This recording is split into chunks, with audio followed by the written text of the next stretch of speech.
Hello everyone and welcome back to From Our Basement Gaming. Hey everyone. We are back with part 19 of our Legend of Zelda Adventure of Link Let's Play. That we are. Yes. So as you know from last time, we made it to the final temple. Yep. We're just heading back there now. Sorry for the crinkling, I am having snow. Yep. I realized then that you were supposed to hit continue and not save, but At least now we know. yes, I think. Because yeah, it's one of the rare moments where it allows you to continue from A rare, merciful moment. yes, from the final dungeon. Yeah, because it takes forever to get to the final dungeon. Yeah, it does. Hell Road is taxing. Yeah.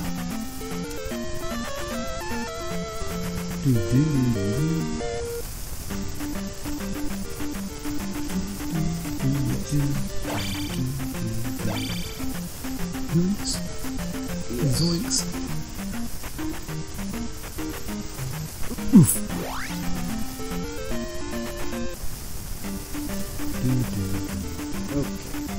Okay.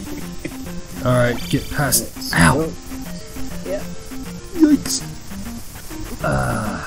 Getting past all those guys up behind the fence throwing stuff at me.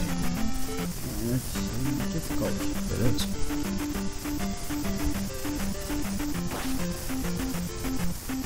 I wanna show off the final dungeon for our friends. and viewers.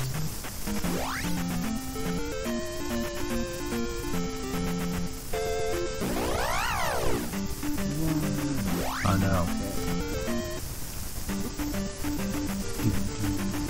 And then you have these goats.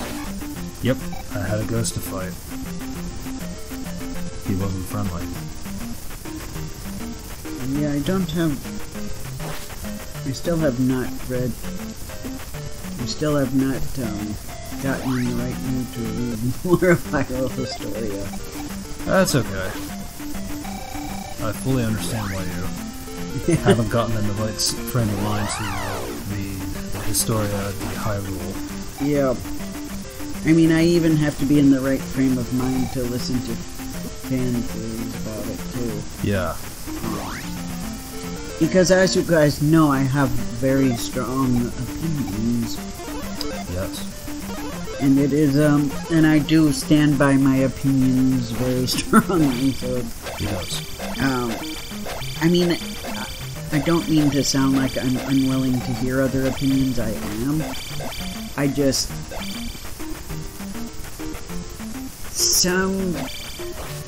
Some of the counter opinions I've uncovered, that I hear, like the Hyrule Historia stuff, really just hurts my brain. So, Yeah.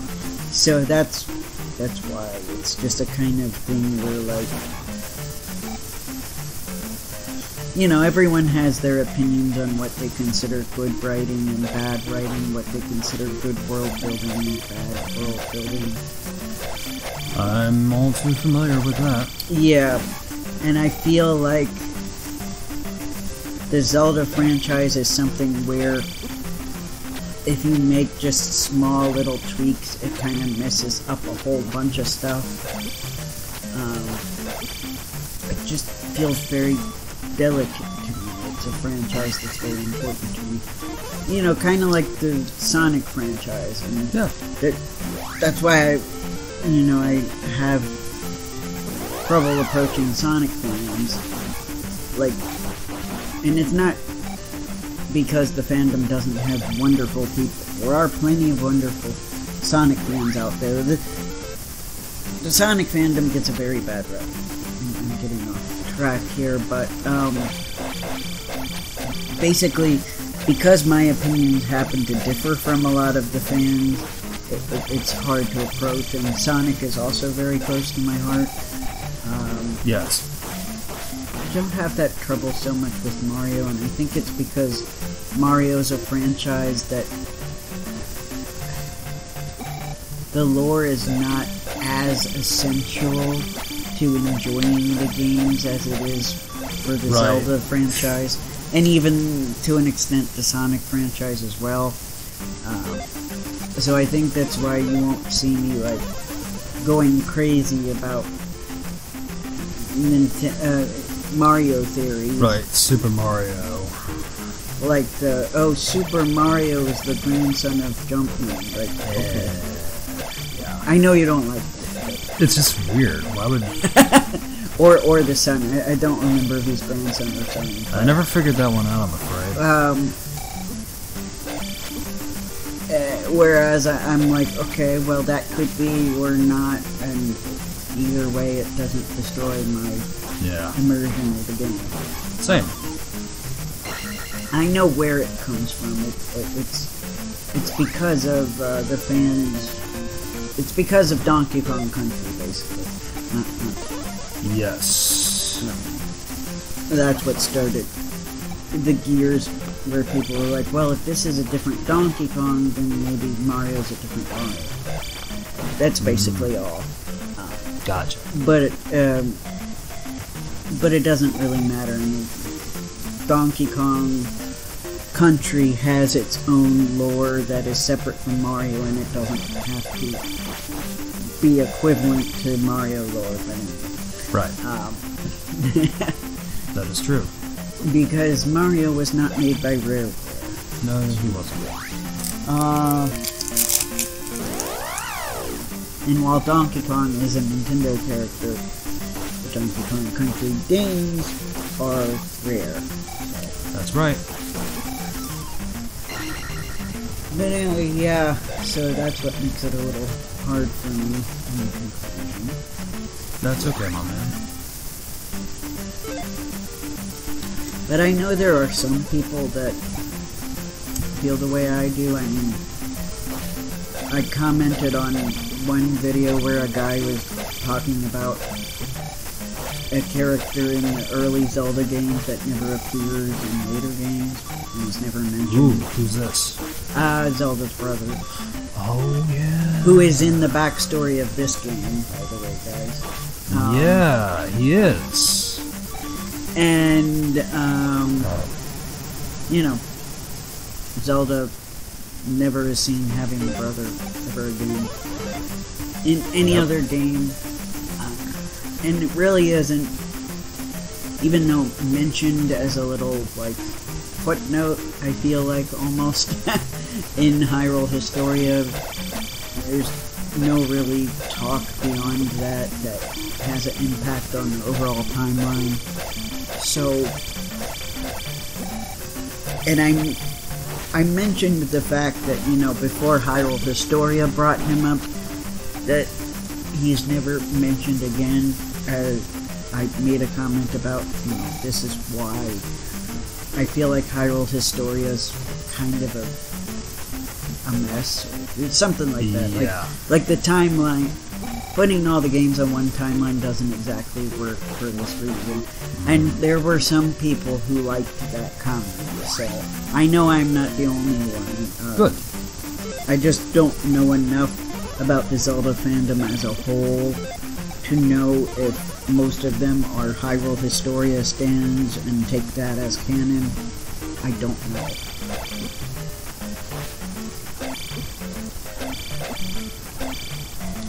But I know Nintendo that jumped on that bandwagon with the Zelda games ever since Skyward Sword. So. Or arguably, as I said before, ever since Wind Waker. Yes. The beginning of the game. No, I'm kidding. Don't take that the wrong way, guys.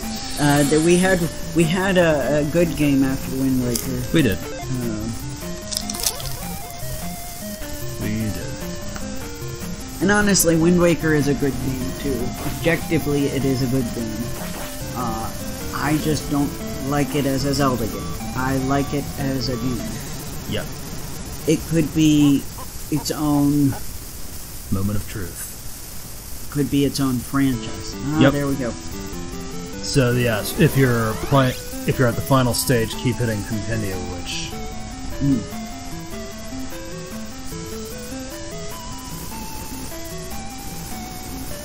Yeah. So yeah, and to be fair, yeah, Wind Waker's nice. It's just that sometimes it's a little odd, and aesthetically, it's Yeah. we don't need to go into detail. Yeah, I have this feeling Miyamoto is really fond of the Wind Waker style. Agreed. Because we did have games come out that were in that style later. Mm-hmm. And I know a lot of people argue that the only reason Twilight Princess happened is because a lot of the fans were upset about the Wind Waker art style. But which I agree with in part, but I also want to believe that there were still people who wanted, working on the game, who wanted this more realistic style. I presume so as well, because it felt like a huge bait and switch. Yeah, because it's a whole team working on these games. It's not just one or two people. So, right. And I do feel, sometimes I do feel that there's that tension and, compromises are made and changes are made. Because it's a team effort. Yes. So and also I think it's a little egotistical to think that only the fans being upset is what caused Twilight Princess to look the way it looks. Because it's kind of like saying that the fans have all the control, which we don't. We have a lot of control, but there's a lot of things we don't. Right. So, I don't know. And also, since I like the darker and more realistic Zelda games, I kind of feel like a lot of the fans saying, "Oh, the only reason it exists is because people hated the Wind Waker art style." Kind of makes me feel like they're kind of pouting about it. Yeah, it does come off as that kind of attitude.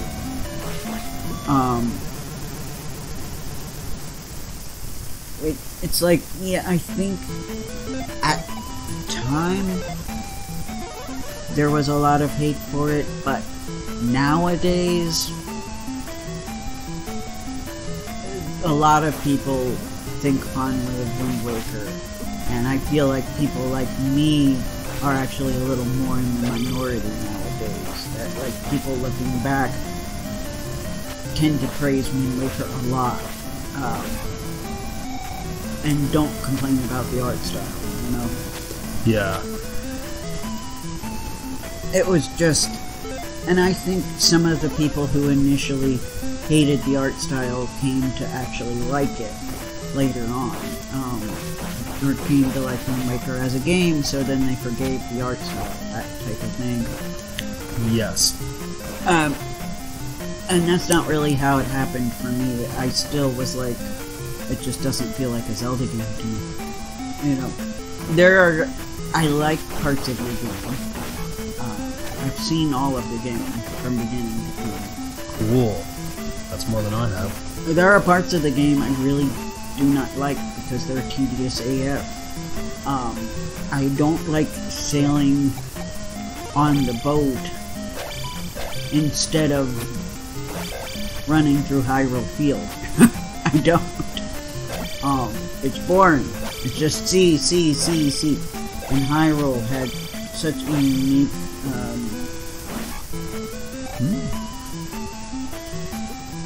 appearance, such a vast open field. Yeah. And there was more room for variety than just being on a sea all the time.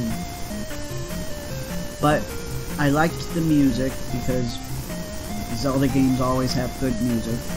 It's kind of hard to have a Zelda game with bad music. Yeah, that's... Can you do that? I don't know. Maybe. try, but Exactly. because I don't know, but I have a feeling even the CDI Zelda games probably have some tips too. I think so too. So, yeah, kind of hard to mess that one up. And I actually don't mind the characterization of Ganondorf. It's odd, but it's cool. I might have just been imagining it, but I kind of feel like this Ganondorf is aware of being stuck in the cycle of being Ganondorf. Ah. Or at the very least, he's aware that this Link is a different new Link. He's not like treating him like the first Link he fought. And I don't know, I kind of like, for the first time, kind of felt for Ganondorf in terms of like felt his struggle. So I do praise Wind Waker for that, because you didn't really get that before then with Ganondorf. You were kind of just like, yeah, Ganondorf's evil. And there's more to... yeah, there was no attempt to have you feel for him. Right. Which I don't know 100% for sure, but based on like clips I've seen, it does seem like Breath of the Wild and Tears of the Kingdom tries to do that a little bit with Ganondorf, tries to get a little more into his characterization. Yes. Which I do like, because, well, I don't like the assumption that, frankly, don't like the assumption that Ganondorf would be perfectly fine with always being placed in the position of being evil. As far as the gods are concerned, or, you know, fate or whatever. Right. There's more to it than meets the eye. Yeah, so... And honestly... Excuse me, realizing that Breath of the Wild, or Tears of the Kingdom... Whoa. Wow. Ooh. He is. I think it was specifically Tears of the Kingdom that I saw this clip from. The fact that they are going into that almost makes me want to try it just for that part. Even though I have my reservations about those games, as you know. Yes. With Breath of the Wild, it mainly being open world. Oh. Yeah. And with Tears of the Kingdom, the price tag doesn't help. Yeah.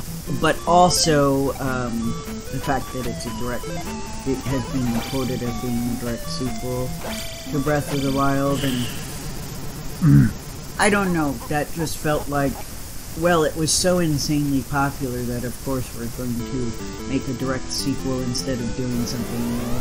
And I'm just here hoping that after this game they will do a new Zelda concept, you know. I don't want every game to be Breath of the Wild 2, Breath of the Wild 3, Breath of the Wild 4, you know what I mean? Yeah, this ain't Final Fantasy. Yeah. And I know it has a different name, but it basically is Breath of the Wild 2. Let me know if I'm wrong, though. I feel free. Yes, do. But based on the fact that a lot of characters reappear in Tears of the Kingdom, and the fact that the articles I've read about it say it's a direct sequel to Breath of the Wild, makes me think I am not wrong. Right. And honestly, it's interesting you said this is not Final Fantasy, because actually Final Fantasy, for the most part, with a few modern, semi-modern exceptions, are their own standalone stories. Yeah. So actually, you're not coming up with a good equivalent of what I'm saying. Well, I apologize. A good equivalent would be like 10 and 10-2. Right. Like, this is not Final Fantasy X and Final Fantasy That's X what I was two. getting at. Yeah. I know that's what you were trying to get at. But I was just... Because I knew that if I didn't mention it, the commenters would. Right. So I was saving you from that. Like, yes, we know, guys. I am aware. And this isn't Final Fantasy VII. There, that's a good effect. This isn't Final Fantasy VII where we're gonna make a spin-off and a bunch of other spin-offs and remakes. And... Yes, I don't want the Zelda games to be like, well, this is what works, so we're just gonna keep doing it. Because the thing I like about the Zelda franchise is they try new things. Yes. And so I don't want them to decide, well, we're gonna stop doing the new things and just do what works. Because honestly, no offense, but there is a part of the Mario franchise that has been doing that. We're just gonna do what works. Yeah, there has been. Hasn't there? Yeah. And I don't mean all the Mario games, but you guys know what I'm talking about. Yep. Even the one that's doing insanely well, I still kind of feel like is doing the we're just going to do what works. Right, if it wasn't broken, we're going to keep re-releasing it. Mm-hmm. And they're at least a little less egregious with it than they were 10 years ago, but it's still kind of A thing. a thing.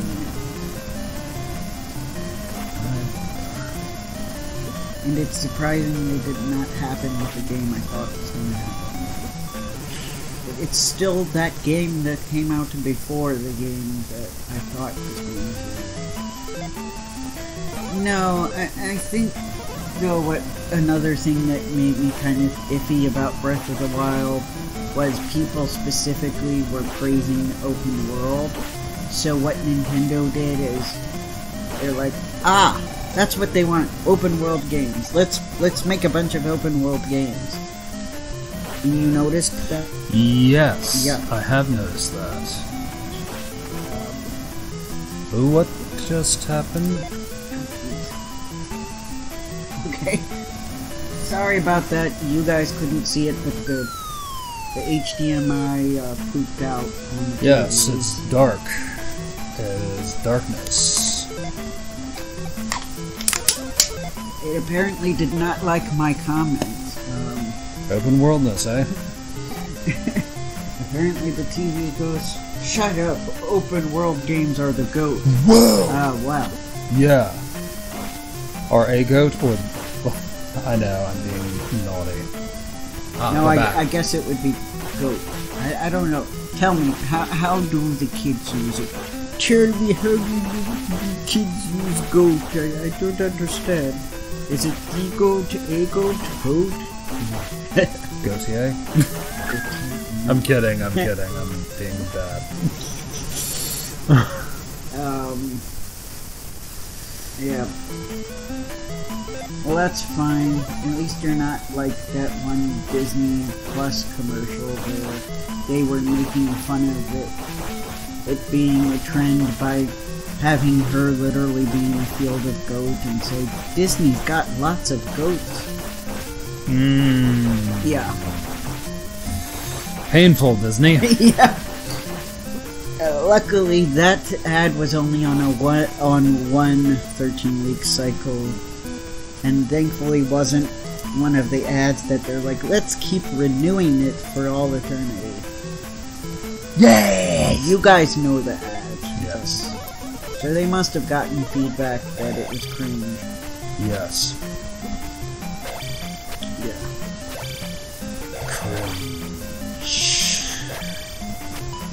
Yeah. But, yeah, so I mean, we had, like, a Mario game that did open world, we have a Kirby game that did open world, there's probably other ones that I'm missing that also, a Pokemon game, did I already say that? It might have, yeah. but I'm not sure. Yeah, I remember that Pokemon and... Do you remember there's a Pokemon game? Don't forget Pokemon game that's open world. Pokemon open world. No, I'm kidding. I'm making fun of myself. Pokemon Open World was released with Pokemon Closed World. Pokemon Closed World, where the player has no choices at all whatsoever. Not only do you have one linear path, but we will tell you what your Pokemon party will consist of. And what movesets you have to use. Yes. Gotta catch it all, and you need to link them together so that way you can catch all of them. I'm just hypothetically thinking of what the opposite of the open world would be. Yeah. Which, by the way, guys, I will make this very clear. I'm not like a anti-open world. I like the Assassin's Creed games. They're considered open world, right? I think so, yeah. Even though they still have a somewhat of a linear structure. And that's exactly where I fall. I like open world with some control. I guess I'm not like, just do whatever you want in whatever order is fine. Yeah, don't complete the game. It's fine, just go ahead and cook vegetables and fall down hills and customize your outfit and don't worry about saving the princess. Yeah. It's fine. Oh, you don't have the right item for this dungeon. That's fine, you can complete it a different way. That's fine. Like I said, I'm all for people trying new things. But I don't want every game to be like that from now on. I like having a little bit of structure where, like, you know, kind of open world in the way that you, like, have to travel from stage to stage. Yes. And not in a hub world, but, like, literally, like Ocarina of Time. Yeah. You had to literally travel to, and I don't know, I mean, maybe you guys will be like, oh, that's not open world, but to me, the Ocarina of Time is open world as well, in the fact that you do have to travel to the next temple. You have to, your character has to physically travel there. You don't get a menu where you select the next temple. You know, you have a big vast world that you're traveling from one dungeon to another, from one temple to the other. Right. And you have a specific order you're doing it in, but you still are going around exploring. Right. It's not like you can do the... What is it? That did they want it so that you do the Fire Temple first, then the Jabu Jabu, and then the Deku tree? I mean, I feel like having the structure also, like, gives you this feeling of progression. And yeah. It's like if you do it in the order you choose, to me, it wouldn't quite be as satisfying or as organic with your progression. Like, I mean, Sonic Adventure is another example of, like, what I consider ideal in terms of, like, an open world, so to speak. Like, not so open, like, from what I've, like, not to the point of Sonic Frontiers, to give Sonic a thing. Where a lot of people said it was so vast that in parts it felt empty. But like with Sonic Adventure, you did have to actually find the next level. And it was like a natural progression, like you would get certain power-ups and then you would be able to access the next level. So like that kind of thing. Right. I like games like that. I don't like I feel like, you know, from what little I've played of Pokemon Legends Arceus, if that's how its name's pronounced. I don't know if it's Arceus or Arceus. we're almost out of time. But, Right. I'm just fighting this bird. I know you're in the middle of fighting, so we'll play a little bit longer since we're in the middle of the temple anyway. So you might have a long one. Right. If we get game over, we'll stop. Of course. But, and I get to keep talking here. So what was I saying? It's not Sonic Frontier. Right. Where it felt part, but I was saying something else after that.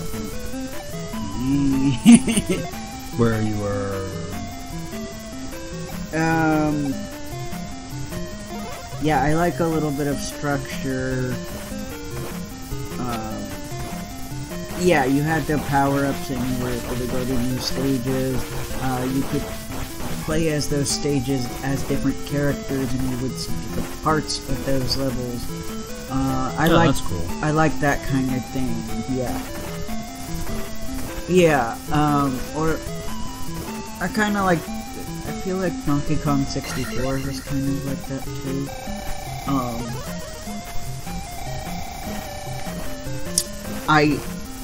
You know, if it's way to the polar opposite, I can understand not being a huge fan of that, where like each level is a loading screen in between. Like, that's one thing, as much as I love Sonic Adventure 2, that I do complain about gameplay wise, is, wow. Yeah. You would have a cutscene, then there's a loading screen. And that would be the stage. You complete that stage, then it's a loading screen. So going from Sonic Adventure, where your character would have to travel to the next stage, it did feel like it was something missing when it was just, oh, we're gonna load the next stage. There's a cutscene, we load the next stage, you know what I mean? Yes. So yes, I am not like so extreme on either end, you know. Right. If it's too open, I get lost, I get confused. Oh yeah. I like to have a narrative of progression that's linear or at least organic. And I don't want it to be so structured that I'm just looking at a bunch of loading screens. Right. So, you know, I don't want you guys to think that, oh, I'm all structure and no creativity or thinking outside the box at all. You know? Right. Yeah. I mean, it's fine the first time, but when it's frequent, then Yeah. it becomes the box. Yeah. Well, and also I just kind of worry, and maybe I'm taking this too deeply, but I worry about how it'll affect our psyches if all our games become, well, we choose how we play it and what order we play it in, and everything is our choice, and everything is 100% customizable. I like customizable stuff, but and maybe I'm just paranoid, but I'm thinking if we get used to everything being automatically customizable, I worry we're gonna lose the game. No, I'm just kidding. Lose the ability to deal with stuff in life when we don't have that choice. Right. But anyway, guys, we will stop here for now. Thank you for coming. Have a good one, and we'll try again this castle next time. Yes. Bye. Dungeon. Yeah, dungeon. Yes. All right. Bye.